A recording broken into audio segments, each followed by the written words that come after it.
all day long. But hey, So- I'm the popo. Let me come and mess with you more. Good morning. Hey, How are you? hey, buddy. If you're banging on the door, you got to be careful because you break something, you're gonna catch another charge. So be careful banging on those windows because they break very easily. All right. So you were Michael Jones. Mr. Jones, we're talking about you, so that's why I wanted to bring you out. It's only fair that you get to hear what's going on with your case. Your lawyer wants to challenge probable cause in this case. You're charged with interference with the duties of a public servant. You are facing up to 6 months in jail and or a $2,000 fine. That's what you're charged with. I don't know. So I'm going to have them read, and we're going to do probable cause to see whether we're going to go forward or not. Okay? It's stuff that we right back there. She's gonna read it again, okay? Okay. What happened? On January 10th, 2025, the officers in official uniforms and riding in a marked patrol vehicle were dispatched to a disturbance at a residence in Harris County, Texas. The officer observed the defendant standing outside the location, being told to leave by the resident, to which the defendant refused by verbally yelling at the resident in a loud, aggressive tone of voice. The officer announced themselves and observed the defendant begin to walk away. The officer gave the defendant a verbal command to put his hands behind his back, and the defendant pulled his hand away. The defendant refused to comply with verbal commands, and the defendant held his arms to his chest as the officer attempted to detain him.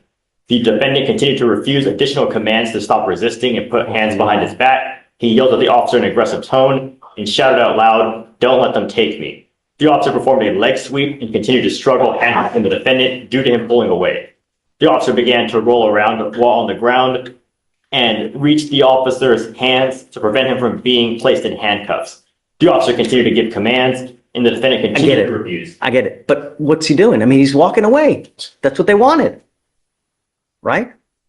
So, Like that. No. Just losing?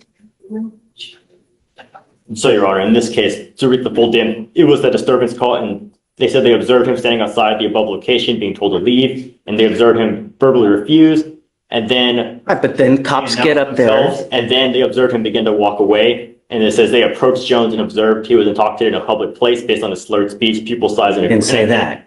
That was in the complete dims, Your Honor. And then it Do you know says about that? and Yes, aggressive Judge, behavior. but Okay, I go have my ahead. argument prepared. Judge, my argument is exactly what you started to say. There's some sort of disturbance, somebody's asking him to leave, they're yelling and screaming at each other. Police coming up and saying, "Hey, I'm the police," you can walk away from that all day long. My client did walk away from that. My client's loud and emotional, as you can tell here today. You're allowed to walk away emotional, yelling, screaming, even using profanity in this state if you want to. Then the cops come up to him and suddenly there's some kind of unfounded allegation of intoxication. There's absolutely no facts other than that statement.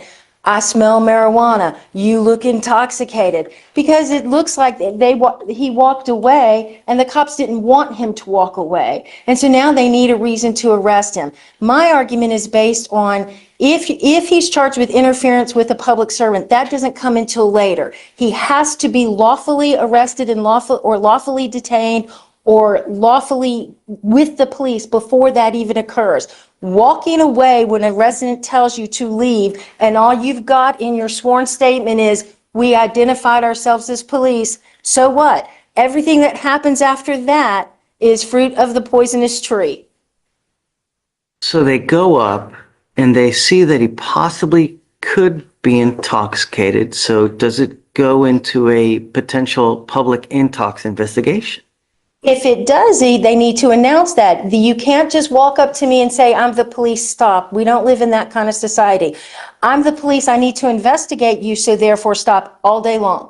"I'm the police, we're investigating, I need you to step aside, sir, so I can investigate this matter," all day long. But hey, So- I'm the popo. So the reasonable suspicion we have is they begin to investigate what? So Criminal trespass. they're called as a disturbance, and they saw him yelling, being aggressive, and then as he walked away, that's when they saw. So signs. the trespass investigation ceases because he's leaving. Yes or no? It's not specified to be a trespass, Your Honor. It's specified just to be a disturbance. That's what it is. Okay, but it's a trespass that they're investigating a trespass, right? I mean, for all intents and purposes, isn't that what it is? The investigation begins as a trespass investigation because he's there. Homeowners asked him to leave. He's refused to leave. So cops come and he begins to leave. So at that point, all should have ceased. But the cops go up to try to, Well, in this case, Your Honor, it would be that, yes, he attempted to leave, but once the officers arrived, so they would still need to investigate to determine if the trespass even occurred to determine, he's leaving. He's walking He's away. leaving, right? It's like, here, let me come and mess with you more, That would only, right? So it's like adding fuel to a fire. but they would still have grounds to investigate, and furthermore, with the further signs of possible public intoxication, it would give them further grounds to investigate. That's because they're going up to him to mess with him. Well, they're going up to investigate what they saw, him refusing to leave, and he leaves. He only left once they arrived. So with maybe potential fear of apprehension, that's when he decided to leave, which it wouldn't be, it wouldn't undercut their ability to investigate what they had observed happen in front of them regarding that public, or that disturbance that they were called about. They still need to figure out what happened there, and if there was a trespass to begin with. Judge, you can't flee a trespass. The way you comply is by fleeing. Well, we don't know it was a trespass, it was a disturb, we don't always specify the disturbance. I'm going to find no probable cause. You understand? Mr. Jones, be careful, man. We have enough drama in this life, don't we? You don't like to wear orange, do you? Be careful where you go. Be careful what you do. Everyone's always out to get you, man. Don't let them. All right, man. Good luck. Thank you. Unless you. Thank you. Hear what happened? She said you'll be Thanks. released.